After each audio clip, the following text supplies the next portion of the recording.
야곱이 이집트에 곡식이 있다는 이야기를 듣고 자기 아들들에게 말했습니다. 왜 가만히 앉아서 얼굴만 쳐다보고 있느냐? 듣자니 이집트에는 곡식이 있다고 한다. 이집트로 내려가서 먹을 곡식을 좀 사오너라. 그래야 먹고 살 수 있지 않겠느냐. 그리하여 요셉의 형 10명이 곡식을 사려고 이집트로 내려갔습니다. 하지만 야곱은 요셉의 동생 베냐민 형들과 함께 보내지 않았습니다. 야곱은 베냐민에게 좋지 않은 일이 일어날까봐 두려워했습니다. 가나안 땅에도 가뭄이 들었기 때문에 이스라엘이라고 부르는 야곱의 아들들은 곡식을 사기 위해 다른 많은 사람들과 함께 이집트로 내려갔습니다. 그때 요셉은 이집트의 총리였습니다. 요셉은 곡식을 사러 오는 사람들에게 곡식을 팔고 있었습니다. 요셉의 형들도 요셉에게 왔습니다. 요셉의 형들은 땅에 엎드려 요셉에게 절했습니다. 요셉은 그들을 보자마자 그들이 자기 형들이라는 것을 알았습니다. 그러나 요셉은 모른 채 하였습니다. 요셉이 쌀쌀한 말투로 물어보았습니다. 너희들은 어디서 왔느냐? 형들이 대답했습니다. 우리는 가나안 땅에서 먹을 것을 사려고 왔습니다. 요셉은 그들이 자기 형들이라는 것을 알았지만 그들은 요셉을 알아보지 못했습니다. 요셉은 형들이 자기에게 절하는 꿈을 꾼 것이 생각났습니다. 요셉이 형들에게 말했습니다. 너희들은 정탐꾼이다. 너희들은 이 나라의 약점을 알아내려고 왔다. 그러자 요셉의 형들이 요셉에게 말했습니다. 내 뒤여 그렇지 않습니다. 당신의 종인 우리는 먹을 것을 사러 왔을 뿐입니다. 우리는 모두 한 아버지의 아들입니다. 우리는 정탐꾼이 아닙니다. 우리는 정직한 사람입니다. 그러자 요셉이 그들에게 말했습니다. 아니다. 너희들은 이 나라의 약점을 알아내려고 왔다. 그들이 말했습니다. 우리는 12형제 중 10명입니다. 우리는 한 아버지의 아들입니다. 우리는 가나안 땅에 살고 있습니다. 우리의 막내 동생은 지금 그곳에 우리 아버지와 함께 있습니다. 그리고 우리의 다른 동생은 없어졌습니다. 요셉이 그들에게 말했습니다. 내 말이 틀림없다. 너희는 정탐꾼이다. 그러나 너희들 말이 거짓말이 아니라는 것을 증명할 기회를 주겠다. 살아계신 파라오께 맹세하지만 너희의 막내 동생이 여기에 오기 전까지 너희는 이곳에 떠나지 못한다. 너희들 중 한 명이 가서 너희 동생을 데리고 오너라. 나머지는 여기 감옥에 갇혀 있어야 한다. 너희의 말이 옳은지 두고 봐야겠다. 만약 너희가 거짓말을 하는 것이라면 살아계신 파라오를 두고 맹세하지만 너희는 정탐꾼이다. 그리고 나서 요셉은 그들을 모두 3일 동안 감옥에 넣어두었습니다. 3일째 되는 날 요셉이 그들에게 말했습니다. 나는 하나님을 두려워하는 사람이다. 내 말대로 하면 너희를 살려주겠다. 만약 너희가 정직한 사람이라면 너희 중에 한 사람만 여기 감옥에 남아있으라. 그리고 나머지 사람들은 곡식을 가지고 돌아가서 너희의 굶주린 친구들에게 먹을 것을 주어라. 그리고 나서 너희의 막내 동생을 데리고 오너라. 만약 그렇게 하면 너희의 말이 진실인 줄 알고 너희를 살려주겠다. 그들은 요셉의 말대로 하기로 했습니다. 그들이 자기들끼리 말했습니다. 우리가 동생에게 한 일 때문에 이런 일이 벌을 받는가 보다 우리는 동생이 고통을 당하면서 우리에게 살려달라 애원하는 것을 보면서도 동생의 말을 듣지 않았다. 그래서 우리가 지금 이런 고통을 당하는 것이다. 그러나 루벤이 그들에게 말했습니다. 내가 그 아이를 해치지 말라 하지 않았느냐.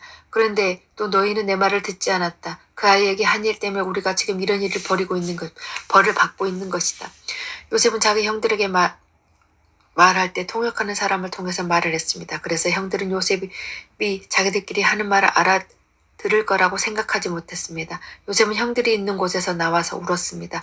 그리고 얼마 있다가 다시 돌아와 형들에게 말했습니다. 요셉은 시므온을 붙잡아 다른 형들이 보는 앞에서 시므온을 묶었습니다. 요셉은 종들에게 자기 형들의 가방에 곡식을 가득 채우라고 말했습니다. 그리고 곡식을 사기 위해 가지고 온 돈도 다 돌려주고 집으로 돌아가는 동안에 필요한 물건들도 넣어주라고 명령했습니다. 종들은 요셉이 하라는 대로 했습니다. 그래야 요셉의 형들은 곡식을 나귀에 싣고 길을 떠났습니다. 하룻밤을 머문 곳에 형들 중에 한 명이 나귀에 먹이를 주려고 자루를 열었더니 자루 안에 돈이 있는 것이 보였습니다. 그 사람이 다른 형제들에게 말했습니다. 곡식을 사려고 내 돈을 여기 자루에 그대로 있다. 형들은 매우 놀라면서 자기들끼리 하나님께서 우리를 어떻게 하시려고 이런 일을 하셨는가 하고 말했습니다. 형들이 가나안 땅에 있던 자기 아버지 야곱에게 돌아갔습니다. 그들은 지금까지 일어난 일을 모두 야곱에게 이야기해 주었습니다. 그 땅의 주인이 우리에게 엄하게 말했습니다. 그 사람이 우리가 자기네 나라를 정탐하러 온 줄 알길래 우리는 정탐꾼이 아니라 정직한 사람이라고 말했습니다. 우리는 한 아버지의 아들로서 12형제 중에서 10명이라고 말해 주었습니다. 12 형제 중 한 명은 없어졌고 막내 동생 아버지와 함께 가나안 땅에 있다는 얘기도 했습니다. 그러자 그 땅의 주인이 우리에게 말했습니다. 너희가 정직한 사람이라는 것을 증명하려면 이렇게 하여라 하고 너희 중에 한 명은 여기에 남아라. 그리고 나머지는 곡식을 가지고 너희의 굶주린 식구들을 돌아가라. 그리고 너희의 막내 동생을 이리로 데려오너라. 그래야 너희가 정탐꾼이 아니라 정직한 사람이라는 것을 알고 너희가 남겨두고 간 너희 형제를 돌려주겠다. 또한 너희는 우리 땅에서 자유롭게 다닐 수도 있을 것이다. 이 말을 하고 나서 동생 요셉의 형들이 자루를 비웠습니다. 그랬더니 자루마다 돈이 그대로 들어있었습니다. 그들과 그들의 아버지는 그것을 보고 두려워했습니다. 아버지 야곱이 말했습니다. 너희는 내 자식들을 다 빼앗아 갔다. 요셉도 없어졌고 시므온도 없어졌다. 그런데 이제는 베냐민마저도 데려가려 하는구나. 어떻게 이런 일들이 일어날 수 있느냐.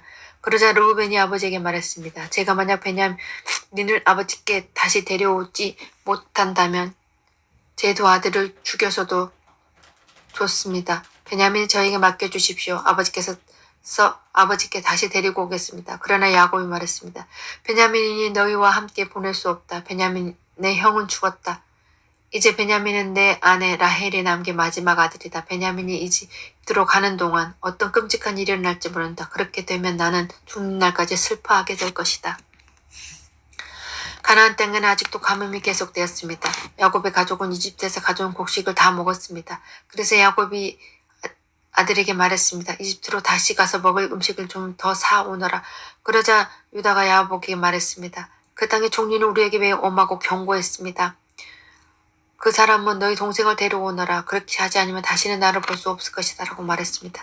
만약 아버지께서 베냐민을 우리와 함께 보내주시면 이집트로 가서 음식을 오겠지만 베냐민을 보내주지 않으시면 내려가지 않겠습니다. 그 땅의 총리가 우리에게 경고했습니다. 베냐민을 데리고 오지 않으면 다시는 우리를 보지 않겠단 말입니다. 이스라엘이라고도 부르는 야곱이 말했습니다. 왜 그 사람에게 다른 동생이 있다고 말을 했느냐? 너희가 나에게 큰 고통을 주는구나. 야곱의 아들들이 대답했습니다. 그 사람이 우리와 우리 가족에 대해서 자세히 물어보았습니다. 그 사람은 너희 아버지가 아직 살아계시냐? 너희는 다른 동생이 있느냐 하고 물어보았습니다. 우리는 그저 그의 물음에 대답했을 뿐입니다. 그 사람이 나머지 동생을 데리고 오라고 말할 줄 우리가 어떻게 알았겠습니까? 그때 유다가 아버지 이스라엘에게 말했습니다. 베냐민을 우리와 함께 보내주십시오. 그러시면 지금 당장 떠나겠습니다. 그렇게 하셔야 우리가 죽지 않고 살 수 있습니다.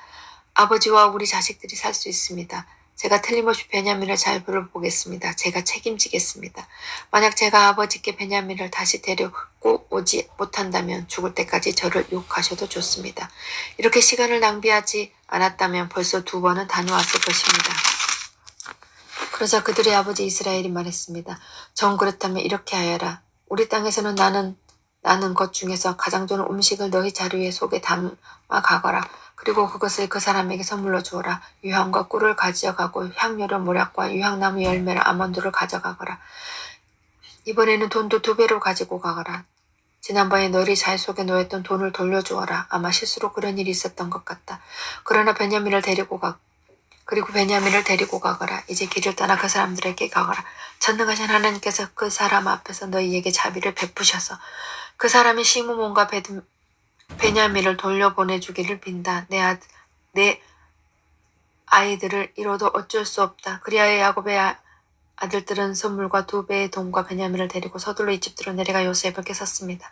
요셉은 형들과 함께 온 베냐민을 보고 자기 집 관리인에게 말했습니다. 저 사람들을 집으로 데리고 가거라. 짐승을 잡아서 음식을 준비하여라. 오늘 점심을 나와 함께 먹을 수 있게 하여라. 관리인은 요셉이 말한 대로 요셉의 형들을 요셉의 집으로 데리고 갔습니다. 요셉의 형들은 요셉의 집으로 가게 되어 두려웠습니다. 그들은 그렇게 생각했습니다. 처음 이곳에 왔을 때 우리 자루 속에 들어있던 돈 때문에 이리로 끌려왔나 보다. 저 사람은 우리를 쳐서 우리를 노예로 만들고 우리 나귀를 빼앗으려 하는구나. 그래서 요셉의 형들은 요셉과 관리에게 가서 그 집 문에서 말했습니다. 나의 주여, 우리는 전에 이곳에 음식을 사러 온 적이 있습니다. 음식을 사가지고 집으로 돌아가 하룻밤 묵는 곳으로 자루를 풀어보니 돈이 자루 속에 그대로 들어있었습니다. 우리는 그 돈을 돌려드리고 이렇게 그대로 가지고 왔습니다. 그리고 음식을 살 돈도 따로 가지고 왔습니다. 우리 자루 속에 돈을 넣은 사람이 누구인지는 모르겠습니다. 그러자 관리인이 대답했습니다. 괜찮습니다. 두려워하지 마십시오. 당신들 아버지의 하나님이 되시며 당신들의 하나님이 되시는 분께서 그 돈을 자루에 속에 넣어 주셨습니다. 나는 당신들이 지난번에 낸 곡식값을 받았습니다. 그리고 나서 관리는 그들에게 시므온으로 데려다 주었습니다. 관리인은 요셉의 형들을 요셉의 집으로 데리고 왔습니다. 관리인이 그들에게 물을 주자 그들은 발을 씻었습니다. 관리인이 그들의 나귀들에게 먹을 것을 주었습니다. 그들은 그곳에서 요셉과 함께 점심을 먹는다는 이야기를 듣고 종호가 되어 요셉이 오면 주려고 선물을 챙겨 놓았습니다. 요셉이 집으로 오자 요셉의 형들은 준비해온 선물을 요셉에게 줬습니다. 그리고 나서 그들은 땅에 엎드려 절했습니다. 요셉은 그들에게 잘 있었느냐고 묻고 또 당신들이 말했던 늙으신 아버지는 안녕하시오. 그분이 아직도 살아계시오 하고 물어봤습니다. 요셉의 형들이 대답했습니다. 당신의 종인 우리 아버지를 안녕하십니다. 그분은 아직 살아계십니다. 대답을 마친 후에 그들은 요셉 앞에서 머리를 숙여 다시 절했습니다. 그때 요셉은 자기와 어머니가 같은 친동생 베냐민을 보고 이 사람이 당신들이 말했던 그 막내 동생이오라고 말했습니다. 그리고 나서 요셉이 베냐민에게 말했습니다. 애야, 하나님께서 너희에게 은혜를 베푸시기를 바란다. 그 말을 마치고 요셉은 서둘러 자리를 떠났습니다. 요셉은 자기 동생 베냐민을 보니 눈물을 참을 수가 없었습니다. 그래서 요셉은 자기 방으로 가서 울었습니다. 요셉은 울음을 그친 후에 얼굴을 씻고 밖으로 나왔습니다. 요셉은 자기 마음을 달래면서 음식을 내와라 하고 말했습니다. 그러자 사람들이 요셉의 상을 따로 차리고 요셉의 형들도 상도 따라 차렸습니다. 그리고 요셉과 함께 음식을 먹는 이집트 사람들의 상도 따로 차렸습니다. 이집트 사람들은 히브리 사람을 싫어해서 그들과 함께 밥을 먹는 법이 없었기 때문입니다. 요셉의 형들은 요셉 앞에 앉아 있는데 맏형부터 막내 동생까지 자리가 나이 순서대로 정해져 있었습니다. 그들은 놀라서 서로 얼굴을 쳐다봤습니다. 요셉은 자기 상에 놓인 음식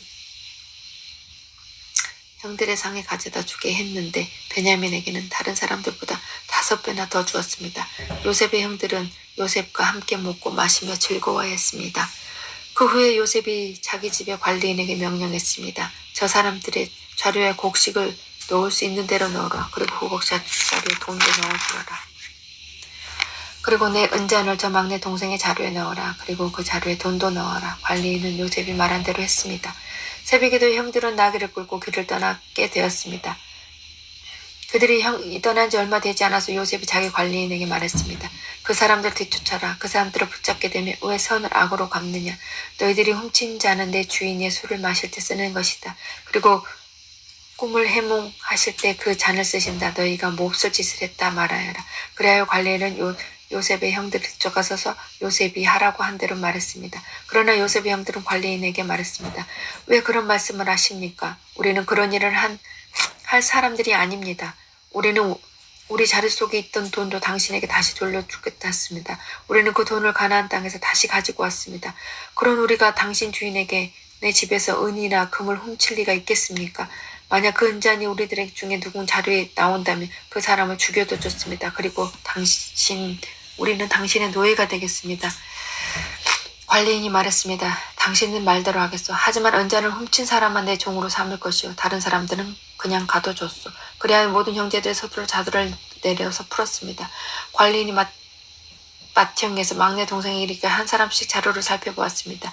관리는 베냐민의 자루 속에서 은잔을 찾아냈습니다. 형제는 너무나 슬퍼서 자기 옷을 찢었습니다. 그들은 자루를 나귀에 다시 실은 뒤에 성으로 돌아갔습니다. 유다와 그의 형들이 요셉의 집으로 돌아왔을 때 요셉은 집에 있었습니다. 그들은 요셉 앞에서 땅에 엎드려 절했습니다. 요셉이 그들에게 말했습니다. 어찌하여 이런 일을 저질렀느냐. 나 같은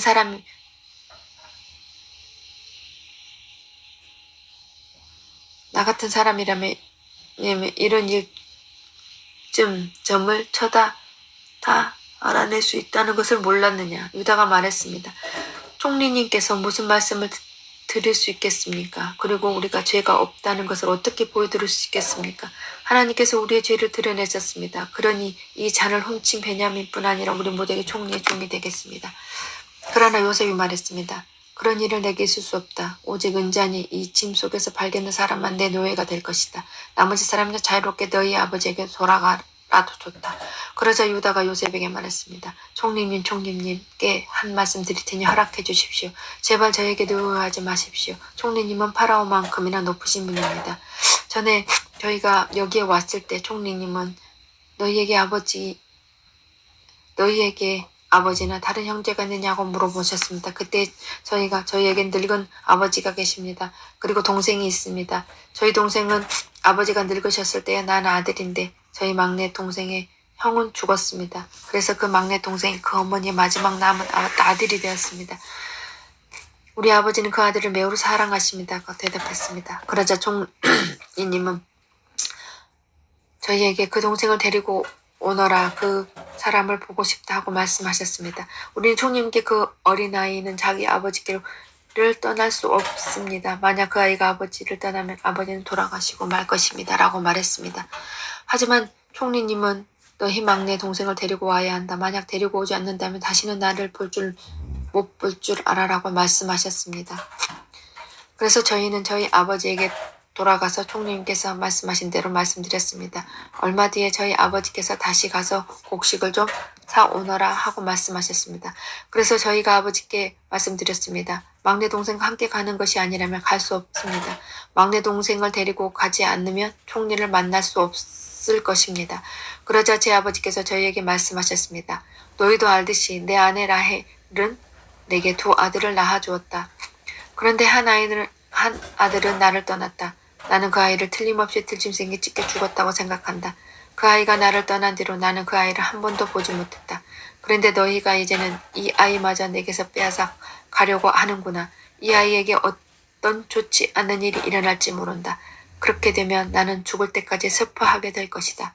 그러니 저희가 그 막내 동생 없이 집에 계신 아버지께로 돌아가면 어떤 일이 일어나겠습니까? 저희 아버지에게 그 아이는 무엇보다 또 가장 소중한 아들입니다. 아버지께서 만약 그 아이가 저희와 함께 오지 않는 것을 아신다면 아버지는 돌아가실 것입니다. 그렇게 되면 저희 희는 아버지를 돌아가시게 한 죄인이 되고 맙니다. 저는 아버지께 그 아이를 무사히 돌려보내드리겠다고 약속했습니다. 저는 아버지께 만약 제가 그 아이를 아버지에게 돌려보내지 못하면 두고두고 그 죄값을 받겠다 했습니다. 하고 말했습니다. 그러니 제발 저를 남겨두고 종으로 삼으시고 그 아이를 형들과 함께 집으로 돌아가게 해주십시오. 그 아이를 데리고 가지 않는 한 저는 아버지께 돌아갈 수 없습니다. 저는 아버지가 슬퍼하시는 모습을 차마 볼 수 없습니다.